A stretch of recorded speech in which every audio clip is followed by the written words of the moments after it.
வணங்கண்ணே, காய்கறி வாங்கலாம்னு வந்தேன். எப்படி இருக்கீங்க? நல்லா இருக்கேன் தம்பி. உங்க கடையில விக்கிற காய்கறி மட்டும் எங்கதான் விளையுதுன்னே தெரியலண்ணே.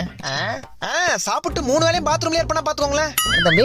இல்ல அவ்வளவு ருசி அதிகமா சாப்பிட்டுருவோம்னா அதனால. சரி தம்பி, என்ன வேணும்? 2 கிலோ தக்காளி. அப்புறம் டேய் வெங்காயம் அது ஒரு 2 கிலோ குத்துருங்கண்ணே. அப்புறம் என்ன வேணும்? கத்திரிக்காய் 1 கிலோ, உருளைக்கிழங்கு 1 கிலோ, அப்புறம் மனிதாபிமான ஈவரக்கம் இருந்தா கொஞ்சம் கொத்தமல்லி, கொஞ்சம் கருவேப்பிலை, கொஞ்சம் இஞ்சி. இந்தாங்க 150 ரூபாய். பேலன்ஸ் சில்லறையா கொடுங்க, நான் போய் மளிகை சாமான் வாங்கணும். டே தம்பி, 1 கிலோ தக்காளியே 150 ரூபாப்பா. இது 1 கிலோ தக்காளி 150 ரூபா. டேய், அந்த 150 ரூபாய் காசு மிச்சனா மறக்காம 1 கிலோ கல்லெண்ணெய் வாங்கிட்டு வா. அப்படியே மண்ணெண்ணையும் சேர்த்து வாங்கிட்டு வரேன். குடும்பத்தோட கொளுத்தி விட்டுரு. என்னடா மோ, இங்க 1 கிலோ தக்காளியே 150 ரூபாய் வித்துனுக்குறாங்க. என்னடா சொல்ற? இனிமே என்ன பண்ற? தக்காளில குழம்பு போடாத. என்னது? குழம்புல தக்காளி போடாத. டேய், தக்காளி போடாம குழம்பு எப்படிடா ருசியா இருக்கும்? ஆமா, ஏற்கனவே நீ வைக்கிற குழம்பு ருசி நாக்க விட்டு போல. கருமம் கீழே ஊத்துனா நாய் கூட நக்காது.